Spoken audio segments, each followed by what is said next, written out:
막대기와 지팡이로 아니하여 주옵소서. 그래서 아버지 이 광야를 잘 이겨 약속의 땅으로 들어가게 하여 주시고 우리 모두에게 안식을 더하여 주옵소서. 예수님의 이름으로 기도합니다. 아멘. 할렐루야. 우리 좌우로 인사합시다. 반갑습니다. 인사할까요? 감사합니다. 광고 말씀드립니다. 이번 주 금요일은 저녁에 느헤미야 밤 기도회로 모입니다.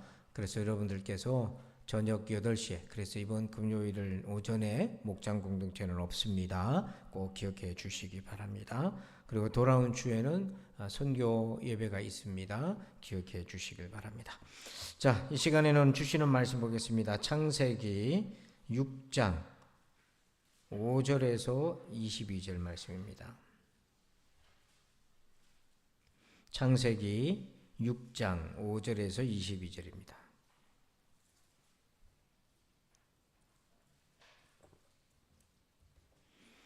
구약성경 창세기 6장 5절로 22절까지 함께 교독하겠습니다.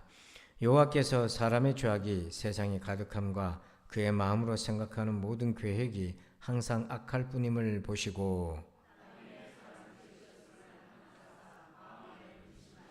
이르시되 내가 창조한 사람을 내가 지면에서 쓸어버리되 사람으로부터 가축과 기는 것과 공중의 새까지 그리하리니 이는 내가 그것들을 지었음을 한탄함이니라 하시니라. 이것이 노아의 족본이라. 노아는 의인이요 당대의 완전한 자라. 그는 하나님과 동행하였으며 그때 온 땅이 하나님 앞에 부패하여 포악함이 땅에 가득한지라.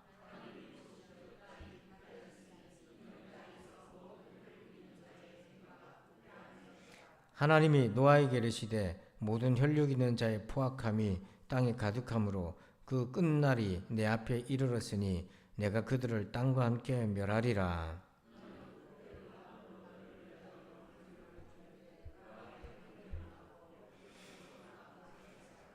네가 만들 방주는 이러하니 그 길이는 300규빗, 너비는 50규빗, 높이는 30규빗이라.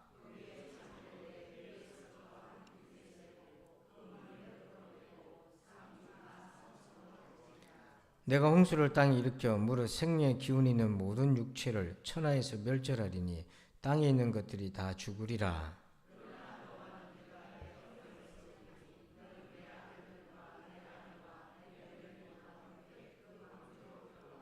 혈육 있는 모든 생물을 너는 각기 암수 한 쌍씩 방주로 이끌어들여 너와 함께 생명을 보존하게 하되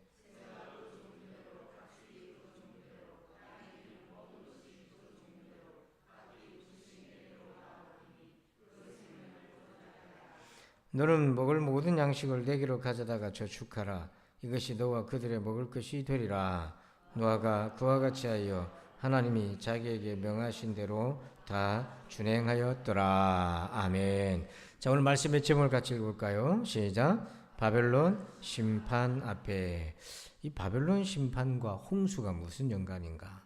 자, 여러분 사진 한 장 보면 이게 이제 길가메시라고 고대 바벨론의 홍수 신화, 설화 그런 이야기가 내려오는데요. 이게 기원전 2000년경에 이 토판에 흙에 이렇게 새겨진 내용인데 거기 보면 홍수가 일어났고 7일간의 홍수가 일어났고 인간들이 멸절되었다는 그런 기록이 있어요.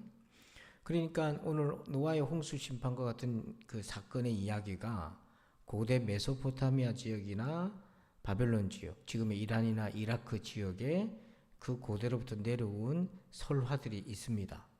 그런데 성경의 내용과는 달라요. 근데 중요한 건 뭐냐면 홍수가 있었다는 사실이죠.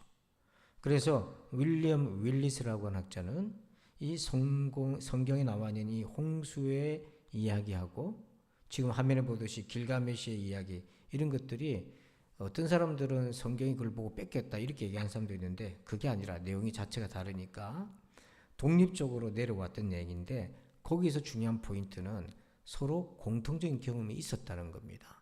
바로 홍수가 있었다는 거죠.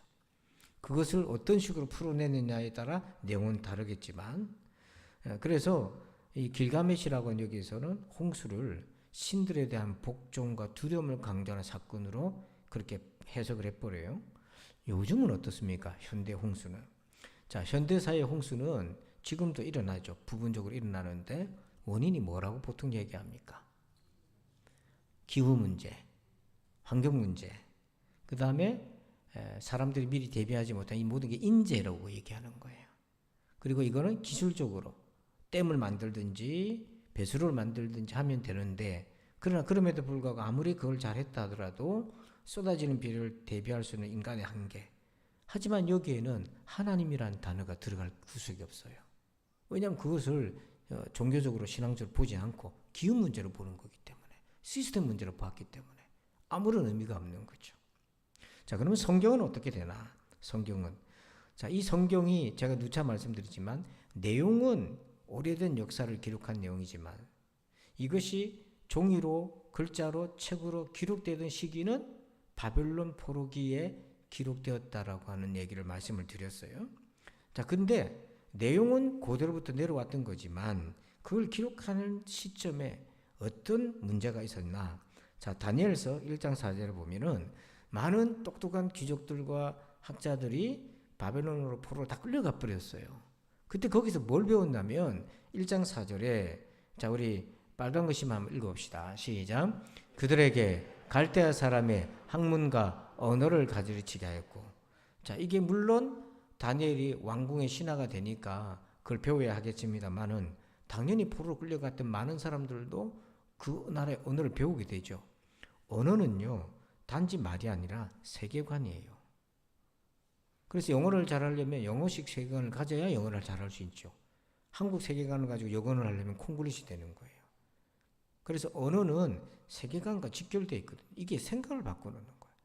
근데 하나님이 다니엘을 어떻게 도와주셨냐면, 자, 다니엘 1장 17절 한번 같이 읽을까요? 시작. 하나님이 이 내 소년에게 학문을 주시고 모든 서적을 깨닫게 하시고 지혜를 주셨으니 다니엘은 또 모든 환상과 꿈을 깨달아 알더라. 아멘. 하나님이 다니엘에게 두 가지 은혜를 주셨는데 모든 학문과 서적을 뭐하게? 이해하게 해주셨어요. 그런 다음에 뭘 주셨다고 되어 있어요?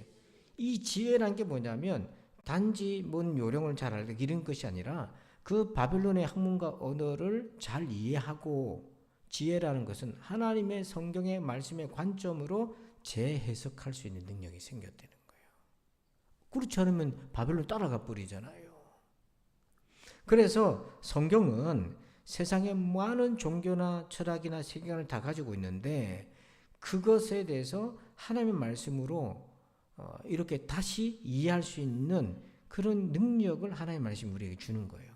자, 이럴 때에 이 사람들이 바벨론을 보러 끌려갔는데 보니까 거기에도 노아의 홍수랑 비슷한 사건이 있었다는 거잖아요. 내용은 전혀 딴판인 거예요. 그러면 이거 어떻게 이해할 건가? 그때 하나님의 말씀으로 동일한 사건이 역사적으로 있었다 한다면 하나님의 말씀으로 그 사건을 바라볼 때에 그 안에 하나님의 세계관들이 녹아져 있는 거예요. 이거를 이스라엘 백성들이 다시 배우고 익히면서 몸은 바벨론에 가 있고 언어는 바벨론 언어를 쓴다 할지라도 마음은 하나님의 말씀으로 지켜갈 수 있는 거죠. 이 훈련이 되는 거다. 자, 그래서 이 노아의 홍수 사건에 이스라엘 신앙의 고백, 하나님의 계시가 크게 5가지 단락으로 볼 수 있어요. 자, 뭐냐면 첫 번째는 하나님의 심판, 두 번째는 정결과 부정, 죄에 대해서, 세 번째는 방주, 그 다음에 네 번째는 의, 다섯 번째 언약인데요. 간단하게 핵심만 한번 볼게요. 자, 먼저 하나님의 심판입니다. 자, 우리 성경을 찾아봅시다. 창세기 6장 7절. 창세기 6장 7절. 창세기 있는 거는 화면에 없어요. 시작. 이르시되 내가 창조한 사람을 내가 지면에서 쓸어버리되 사람으로부터 가축과 기는 것과 공중의 새까지 그리하리니 이는 내가 그것들을 지었음을 한탄함이니라 하시니라. 아멘. 자, 7절에 앞에, 자, 내가 뭐한 사람? 하나님은 어떤 분이시라는 거예요? 창조자 하나님이 내가 지면에서 뭐하되 쓸어버린다, 심판이에요. 즉 하나님은 창조주이시고 그 창조주 하나님은 어떤 권세를 갖고 있어요? 심판의 권한을 갖고 있다는 걸 말씀해 주고 있어요. 이게 하나님이 노아의 홍수를 통해 처음으로 심판이라는 것이 있다는 걸 계시해 주고 계신 거예요. 여러분, 하나님은 창조주이시기 때문에 심판의 권세가 있습니다. 그렇지 않으면 누가 심판의 권세를 가져요? 그래서 사도 바울이 로마서 9장 21절에 이 하나님의 권세를 이렇게 얘기해요. 우리 같이 한번 읽을까요? 시작. 토기장이가 진흙 한 덩이로 하나는 귀 있을 그릇을 하나는 천에 있을 그릇을 만들 권한이 없느냐. 하나님을 토기장이로 비유했어요. 그래서 토기장이 의도대로 진흙을 가지고 귀한 그릇 만들 수 있고 천한 그릇 만들 수도 있고 만들었는데 흠이 있고 문제가 있으면 깨트릴 수도 있는 거고. 자, 거기에 권한이라는 거예요. 하나님의 권한이 있어요. 우리가 하나님의 주권을 인정한다는 건 다른 게 아니라 하나님은 그렇게 하실 수 있는 분이라는 거예요. 여러분, 하나님은 우리 인생에 고난도 주실 수 있는 분입니다. 그걸 인정하셔야 되는 거예요. 우리에게 좋은 것만 하나님이 주시는 게 아니에요. 근데 고난을 주실 때 우리를 망하게 하실 것이 아니라 구원의 방편으로 주시는 거죠.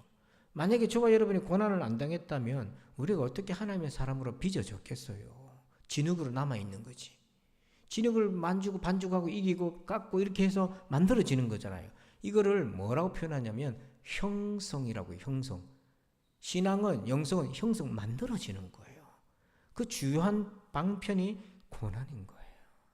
그래서 고난을 못 살겠다 이게 아니라 그 고난을 믿음으로 견디면 우리가 하나님의 사람으로 만들어지는 거예요. 여러분, 이런 은혜가 있기를 바랍니다. 이게 첫 번째, 하나님은 창조주의자 심판자이시다. 자, 두 번째로 7장 2절 한번 봅시다. 성경 7장 2절. 그럼 왜 하나님이 홍수의 심판을 일으키셨는지. 자, 7장 2절 같이 읽어볼까요? 시작. 너는 모든 정결한 짐승은 암수 7씩, 부정한 것은 암수 2씩을 내게로 데려오며. 자, 여기서 여러분 아주 독특한 표현이 성경에 처음 나옵니다. 그 구약에서는 굉장히 중요한 단어인데 두 단어가 있어요. 뭐예요? 정결하다. 그 다음에 부정하다. 이게 보통 어디서 나오는 겁니까? 레위기에서 나오는 거예요. 율법에서 나오는 율법적인 언어예요. 그런데 지금 이게 율법이 있기 전에 이 개념을 쓴 거죠. 그러니까 이미 창세기를 기록할 때는 율법이 존재했을 시대니까 그 사건의 하나님의 말씀을 기록할 때에 정결과 부정이라는 표현을 쓴 거예요. 이게 뭐냐면 율법은 하나님의 말씀이고 기준이 있는 거잖아요. 자, 이따가 볼 것입니다만은 그 고대 메소포타미아에서 내려온 홍수 설화, 또 길가메시 설화에는요, 왜 홍수를 일으켰는지 신들이 거기에 대해서 황당한 내용이 나와요. 자, 그런데 여기에서는 하나님의 율법이 기준이 된 말씀이. 자, 우리 6장 12절 한번 봅시다. 6장 12절. 같이 읽어봅니다. 시작. 하나님이 보신즉 땅이 부패하였으니 이는 땅에서 모든 혈육 있는 자의 행위가 부패함이었더라. 거기 보면 하나님이 뭐한즉, 하나님이 어떤 기준으로 봤다는 얘기인 거예요. 정결과 부정의 기준. 부패했다는 것은 하나님께서 선과 악의 기준이 되신다는 거지 않습니까? 그래서 하나님이 이 기준으로 본 거죠. 그 기준으로 봤을 때 말씀의 율법의 기준을 봤는데, 자, 8장 21절 보세요. 그 기준으로 보니까 사람이 어떤 존재인가? 8장 21절 창세기. 자, 읽어봅니다. 같이 시작. 여호와께서 그 향기를 받으시고 그 중심에 이르시되 내가 다시는 사람으로 말미암아 땅을 저주하지 아니하리니 이는 사람의 마음이 계획하는 바가 어려서부터 악함이라. 내가 전에 행한 것 같이 모든 생물을 다시 멸하지 아니하리니. 자, 홍수의 심판이 끝난 뒤였는데 하나님이 홍수 심판을 일으키신 이유가, 자, 8장 21절에 보니까, 중간에 보니까 사람의 마음이 뭐예요? 계획하는 바가 어려서부터 뭡니까? 악합니다. 인간은 어릴 때부터 악했다는 거고, 반면에 하나님은 창조하신 모든 세계를 지으시니 그 지으신 모든 것을 보시기에 뭐 했다고 되어 있어요? 보시기에 심히 좋았더라. 하나님은 보시기에 심히 선하게 가는데 인간은 어려서부터 계획하는 바가, 생각하는 바가 악했다는 거예요.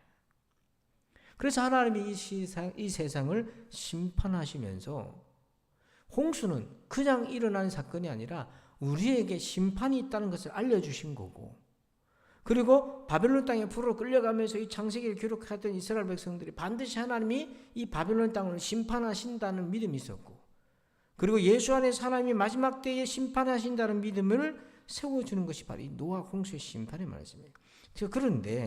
그런데 이 고대 메소포타미아나 바벨론의 설화에서는요, 왜 신들이 홍수를 일으켰나? 거기에 크게 두 가지 설화가 있어요. 아트라하시스 이 홍수 신화인데요. 이게 고대 메소포타미아 지역에서 내려가고 이게 조금 먼저예요. 그 다음에 수메르 지금 바벨론 지역인데 길가메시 홍수 신화인데 공통적으로 이 신화 내용을 쭉 찾아보니까 왜 홍수를 일으켰나 신들이 그 이유는요. 소음과 비명소리가 시끄러워서. 여러분 어떻게 생각하세요? 신들이요 시끄러워서 잠을 못 잔다는 거예요. 인간들 소리 때문에. 그래서 신들이 홍수를 내려서 심판했다 이렇게 돼 있고요. 여기에 어떤 인격성을 볼 수가 없잖아요. 황당하지 않습니까? 그리고 이 특히 길가메시는 바벨론 문화 영향을 아주 끼친 건데 거기에 길가메시의 신화의 홍수 일으킨 내용을 이렇게 보면 원문에 뭐라고 되어 있냐면 홍수를 일으킨 신을 보고 이렇게 얘기합니다. 왜 생각 없이 홍수를 일으켰냐고. 그러니까 매우 가볍게 그 얘기를 다루고 있어요. 그러니까 같은 뭔가 홍수가 있었다는 건 공통적 경험인데 그것이 하나님의 말씀의 계시로 접근하지 않으니까 그걸 비틀고 왜곡하고 그래서 그 당시 왕들이 이런 걸 통해서 자기들의 통치 그 권한을 강화시키려는 목적으로 비틀고 왜곡시킨 것이 거기에는 어떤 하나님의 심판, 인간의 부패함이라는 그런 것들이 없는 거죠. 그래서 많은 사람들이 성경이 보고 베낀 거 아니냐 이렇게 하는데 아닌 거예요. 내용에 이런 설화들은 성경을 따라올 수 없을 정도로 조잡한 거예요. 자, 그 다음 세 번째 볼게요. 자, 우리 7장 7절 봅시다. 창세기 7장 7절. 자, 방주에 대해서 한번 볼게요. 같이 읽읍시다. 시작. 노아는 아들들과 아내와 며느리들과 함께 홍수를 피하여 방주에 들어갔고. 아멘. 자, 거기에 보면 홍수를 뭐하여? 그러니까 여러분 하나님이 피난처신 거예요. 방주는 물리적인 도구에 불과한 거고 하나님이 피난처예요. 그래서 시편에 보면 하나님이 피난처라고 고백하잖아요. 그 피난처의 원조가 뭐냐면 바로 이 하나님이 만드신 방주예요. 그것이 신구약 전체로 가면 예수 그리스도지 않습니까? 예수님 우리의 피난처잖아요. 심판의 소리를 건지실 분은 예수님밖에 없지 않습니까? 자, 그런데 여기서 중요한 표현이 나와요. 7장 16절 한번 봐요. 7장 16절. 자, 우리 같이 여러분들만 한번 읽어주실까요? 시작.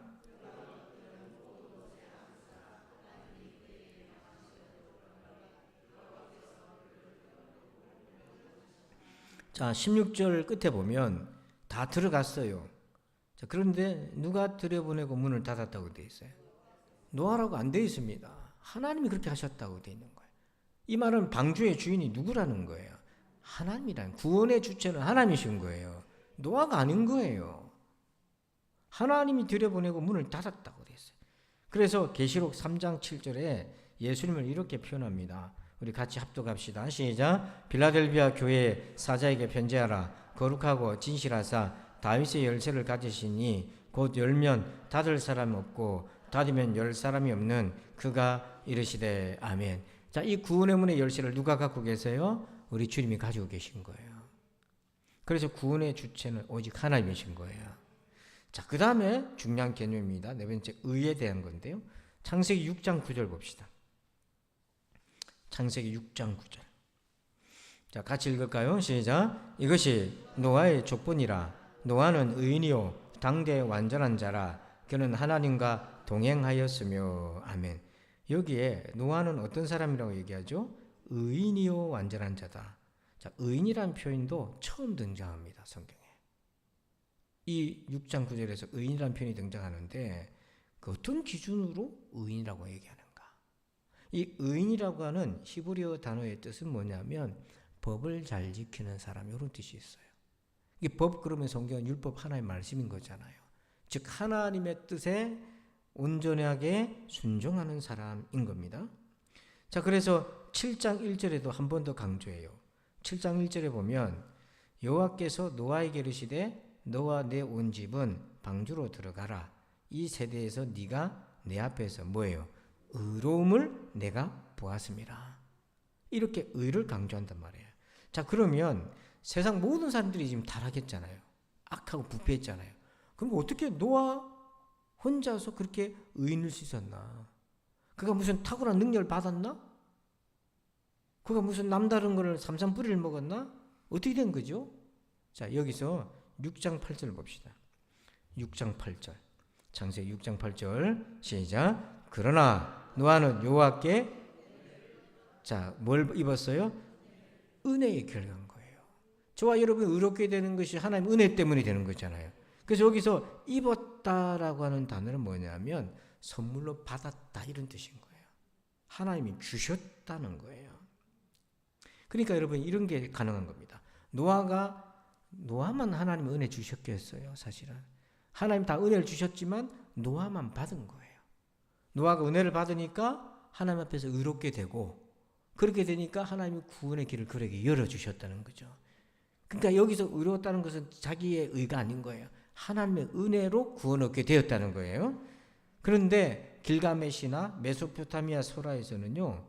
왜 거기도 노아 같은 사람이 등장해요. 배를 짓는 사람이 등장을 하는데 그러니까 뭐냐면 홍수가 있었고 배가 있어서 인류가 생존할 수 있었다는 건 공통 경험인데 이걸 각각이 자기들 나름대로 풀어버린 건데 계시성이 아니니까. 그런데 성경은 그들은 왜 노아 같은 사람을 그 배를 짓게 그 내용이 특별한 이유가 없는 거예요. 그냥 알려줬다 그밖에 없는 거예요. 일종의 특권처럼. 그런데 성경은 뭐라고 되어 있냐 분명히 하나님이 노아에게 은혜를 주셔서 의로운 인생을 살았고 그에게 구원의 길을 열어주셨다. 이걸 고스란히 오늘 우리에게 적용해 보면 저와 여러분이 천국 가는 구원의 은혜를 얻게 된 것은 하나님 앞에서 우리의 관계가 뭐예요? 의로운 관계가 되었고 이건 율법을 지켜서가 아니라고 그랬어요. 그 의롭게 된 거는 누구를 믿어서? 예수를 믿어서. 왜요? 예수님이 우리의 죄를 다 감당하시고 그리고 하나님 우리를 예수 믿는 우리를 보고 의롭다고 선포해 주셨기 때문에 그런 거예요. 그래서 선포된 의를 삶 속에서 하나님 자녀답게 살아가는 것이 성화의 길이라고 했어요. 우리가 하나님의 은혜로 구원받았기 때문에 성화될 수 있는 겁니다. 성화가 되어서 구원 얻는 게 절대 아닌 거예요. 생각해 보세요. 죄인 되었을 때 구원받았지 않습니까? 우리가 죄인 되었을 때 구원받은 거예요. 그런데 구원받고 난 이후의 성화 길은 구원의 은혜가 있기 때문에 그 길을 걸어갈 수 있는 거예요. 자, 그렇다면 그 다음 이제 마지막 부분입니다. 창세기 6장 18절 봅시다. 6장 18절 시작. 그러나 너와는 내가 내 언약을 세우리니 너는 네 아들들과 내 아내와 내 며느리들과 함께 그 방주로 들어가고 아멘. 자, 거기 보면 언약이라는 단어가 나오죠. 이 언약도 성경에서 이제 처음 나오는 거예요. 언약은 약속이지 않습니까? 자, 약속은 예를 들면 제가 누군가랑 약속을 했어요. 우리 정영대 장로님하고 저 약속을 했어요. 약속 안에는 뭐가 포함되는 겁니까? 뭐가 전제입니까? 예, 신뢰할 수 있는 거예요. 믿을 수 있는 거예요. 이게 인격적인 거예요. 우리는 휴대폰에게 약속을 하지 않습니다. 여기는 인격이 없어요. 기계적인 작동을 하기 때문에 그냥 이때 맞춰놓으면 알아서 되겠거니 하지 그걸 뭐 믿어가지고 하는 거 아니잖아요. 기술적인 거니까. 근데 사람은 인격적인 거잖아요. 그러니까 언약이라는 것은 하나님이 노아와의 인격적인 관계, 이게 믿음인 거죠. 그래서 이 언약은 하나님과의 관계에서 가장 중요한 단어로 작용을 하는데 이 언약, 하나님이 노아의 방주를 짓고 너와 너희 가족들은 구원하리라 하셨는데 이걸 하나님이 이제 약속을 지키셔야 되잖아요. 자, 근데 어떻게 지키시는가 볼게요. 창세기 8장 1절 한번 봅시다. 창세기 8장 1절. 같이 읽습니다. 시작. 하나님이 노아와 그와 함께 방주에 있는 모든 들짐승과 가축을 기억하사 하나님이 바람을 땅 위에 불게 하심에 물이 줄어들었고 아멘. 거기에 언약을 지키시는 장면이 나오는데 어떤 단어인지 한번 찾아보세요. 그렇습니다. 기억하사. 이게 약속을 기억하신 거예요. 이거는 하나님이 깜빡했다고 아차 이게 아닙니다. 약속을 지키시기 위해서 마음에 늘 염두에 두고 있었다는 거예요. 그런데 이것이 바벨론 포로로 끌려간 사람들에게 어떤 의미인가? 하나님이 그 눈물의 선지자 예레미야를 통해서 70년이 지나면 포로된 것에서 돌이키시리라 약속을 하셨단 말이에요. 그 약속을 이 노아의 홍수의 하나님의 언약을 지키시는 하나님을 보고 그 언약의 하나님을 신뢰하고 있는 겁니다. 이게. 그래서 예수님하고 우리의 관계도요. 약속의 관계예요. 자, 한번 볼까요? 끝으로 한번 볼게요. 마태복음 26장 28절. 같이 읽읍시다. 시작. 이것은 죄 사함을 얻게 하려고 많은 사람을 위하여 흘리는 바 나의 피 곧 언약의 피니라. 자, 십자가의 피는 어떤 피라고요? 무슨 언약입니까? 예수 그리스도를 믿으면 죄 사함을 받고 구원을 얻는다는 하나님의 약속이 있단 말이에요. 그래서 이 약속을 믿고 예수 그리스도를 영접한다는 것은 그 예수님의 약속을 믿는다는 거고, 그 믿음의 결과로서 하나님이 죄를 사하여 주실 뿐만 아니라 하나님이 그래 너는 나와 올바른 관계를 맺게 되었다, 의로운 관계가 되었다 라고 우리를 인정해 주시는 거예요. 그래서 우리는 이 약속 안에 있는 겁니다. 그래서 이 약속 안에서 있으려면 늘 하나님을 뭐 해야 되죠? 믿고 의지해야 되는 거예요. 그래서 신앙생활은요, 다른 게 아니라 가장 중요한 것은 하나님을 믿는 것입니다. 그분의 약속을 지키심을 믿는 것입니다. 자, 그러므로 홍수를 통해 말씀하신 하나님, 그 5가지 우리 한 번 더 정리해 볼게요. 하나님은 창조주이시기 때문에 심판자라고 하시는 거, 이 세상을 심판하시는 분. 그 기준은 정결하고 부정하는 하나님의 말씀의 기준이고, 그 구원의 방편은 방주이지만 그 방주의 구원의 주인은 우리 하나님이시다. 여호와께서 들여보내시고 문을 닫았다, 그렇게 말씀하시고요. 어떤 사람이 구원을 받았나? 의로운 사람. 어떤 사람이 의로운 사람입니까? 은혜로 구원받는 사람이 의로운 사람이고요. 그리고 하나님은 약속하신 바를 반드시 뭐 하십니까? 지키신다. 이 말씀으로 바벨론 포로로 끌려갔을 때 이스라엘보다 잘 살잖아요. 화려한 도시잖아요. 근데 그들의 언어로 쏟아지게끔 이스라엘 백성들을 혼돈 가운데 막 몰아넣을 때에 하나님의 백성들이 이 말씀을 붙잡고 이 말씀을 기록하고 암송하고 외우면서 그 이방 세계에서 나그네로 있을 때 휩쓸리지 아니하고, 바벨론 학문과 언어의 홍수에 휩쓸리지 아니하고 믿음의 지조를 지킬 수 있었고, 그래서 다니엘은 지켜보든지 말든지 함정을 파든지 말든지 예루살렘을 향해서 창을 열어놓고 하루에 3번씩 기도하면서 믿음의 절개를 지켰다는 거 아니겠습니까? 여러분, 우리가 세상 속에 있지만 나그네로 있다는 걸 기억하시기 바랍니다. 우리의 본향은 하나님의 나라입니다. 그러기 위해서는 이 땅에서 하나님의 시민권자로 살아가시길 바랍니다. 기도하겠습니다. 하나님 아버지, 감사합니다. 오늘 이 말씀을 통하여 깨닫게 해주신 은혜를 감사합니다. 노아의 홍수의 심판을 통해 하나님의 마지막에 심판이 있음을 기억하고, 그 홍수의 구원을 통해 예수 그리스도의 구원을 기억하게 하시고, 오늘 하나님이 우리에게 은혜를 주신 의로움을 잃어버리지 않고 십자가의 은혜를 의지하며 살게 도와 주시옵소서. 감사하며 예수님의 이름으로 기도하옵나이다. 아멘. 우리 함께 찬양하시고 자유롭게 기도하시겠습니다. 물 가운데로 지날 때에도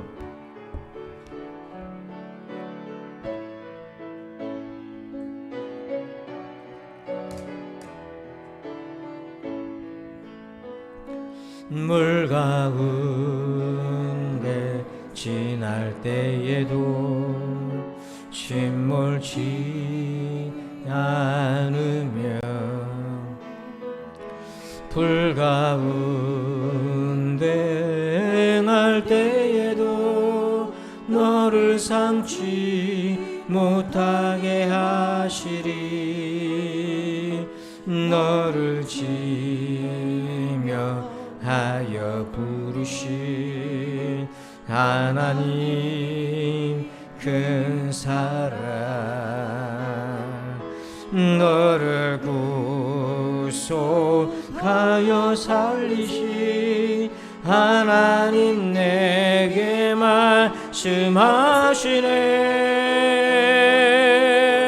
두려워 말라, 놀라지도 말라. 내가 어딜 가든지 무슨 일 만나든지 내가 함께하리라. 두려워 말라, 놀라지도 말라. 내 너를 붙들고 너를 도우리라. 주님 약속하셨네. 두려워 말라. 두려워 말라. 놀라지도 말라. 내가 어딜 가든지 무슨 일 만나든지 내가 함께하리라. 두려워 말라. 놀라지도 말라. 내가 붙들리라. 너를 도우리라. 주님 약속하셨네. 우리 주하게 맞춰서 주여 한번 외치고 말씀 가지고 기도하겠습니다. 주여 아버지 하나님